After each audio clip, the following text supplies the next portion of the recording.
Pero Sam, at dahil June ngayon, gusto kong batiin ang lahat ng Happy Pride Month. Yes! Diba? Happy Pride Month. Happy Yes! Pride Month! Lahat po, lahat. Dahil dito sa Kapatid Connect, nakikiisa tayo sa pag-celebrate with the whole LGBTQIA+ community. Tama ka dyan, Yeah. Mark. Kaya nga ang guest natin for today, naku, Eto na yun. eto na, is one of the Philippines' most prominent LGBTQIA+ rights advocates. She has built herself to where and who she is now and is currently enjoying the fruits of her labor. Yes, tama. Fruits of her labor! But that's so true.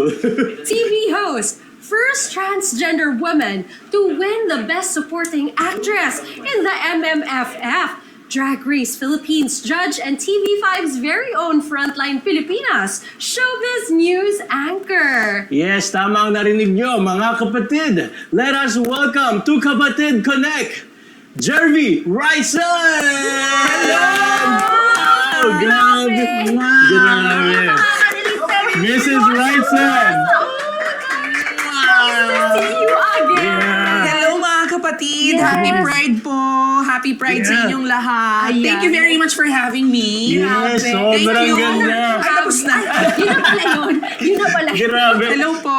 Sobrang balingkinitan! Siyempre, idol ko si Sam Coloso. Grabe. Kumikinang, grabe! Jervy Wrightson. Pero, Fitness inspiration kita. Yeah. grabe. Parang baliktad. Kasi ganyan ang goal ko. Ikaw ang goal ko, ganyan ka Uy, fresh. grabe, no? Na-record Grabe, yun, ha? malaman sila Na-record yun, dito. guys. Post ko yun mamaya. Siyempre, joke lang.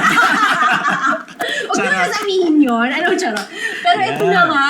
Kamusta ang Kamusta iyong naman? Yeah. month? Kasi it's Pride Month and of course, ang dami mong events and everything. Kwentuhan mo naman kami. Napakasaya ng Pride Month kasi ito rin ang busiest month for LGBTQIA+ artists. Napakadaming events ngayon celebrating Pride Month. I also did some speakership advocacy for my advocacies. So, medyo mix and match siya. Merong racket, merong for advocacy. For Pero syempre, advocacy, we have to give back to the LGBTQIA+ community. At happy rin ako yung mga kaibigan kong LGBTQIA+ artists, mga drag artists. Ang dami ding ganap ngayon. Yes, Ngayong Pride of Month. course. So thank For you the sa advocacy, mga diba? companies at saka sa mga nag-i-events na kinukuha po ang ating mga LGBTQIA+ artists. Ayan. That's true. And you guys deserve it. Kasi you guys are very talented, di ba? Sobrang dami nilang ambag sa atin dito sa Oo. community. Like sa entertainment industry. That's Yes. Hindi mabubuo sa makeup pa lang, Oo. sa mga styling and everything. Oo, totoo yan. Di ba? Actually, sa lahat ng industry, Lahat, ah. lahat. Yan. Yes, yes. Diba? Oo, Medical diba? field, sa Thriving. BPO industry, Tama. lahat ng industry, malaki po ang ambag ng mga kapatid natin sa That's community. true. So palakpakan natin sila. Yay! Alright. Ay, thank you. Ganun. Meroy! Thank you! Yeah. Ganun. Pero ito naman, Jervy, doon naman tayo sa love life mo. Oh, Ayan. grabe love life agad! Meron kayong bagong baby. Baby, The yeah. family. Nabalitaan. Yes, Ayan. eto na nga 5 months na. Alam mo, pwede ba magninong dyan? Pwede, kukunin ko kayo Diba? lahat. Pag nabuo na ha.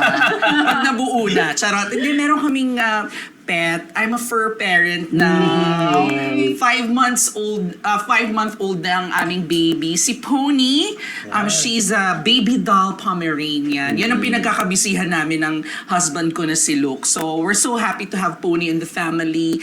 And natutuwa kami kasi may bago na kaming, syempre, part ng pamilya Family, namin. That's yes. true. Oo. Nakikita ko yung stories mo. Pony. Ganyan. Cute, very cute. Diba? Tsaka mas matigas ulo. Ayoko. Matigas ulo ng tuta. Nakakaloka.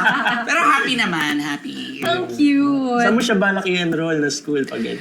Ang feeling ko sa Poveda. Ay, Mga grabe. social. Social talaga. Hindi ko Kasi kaya. all-girls school yun. So baka sa Poveda siya. I Or love British School Manila. Pasabog. Kasi ang tatay niya British. Ay, correct. Oo. Diba? As a half British pala si Pony. Correct. Half British, half Pinoy. Love that.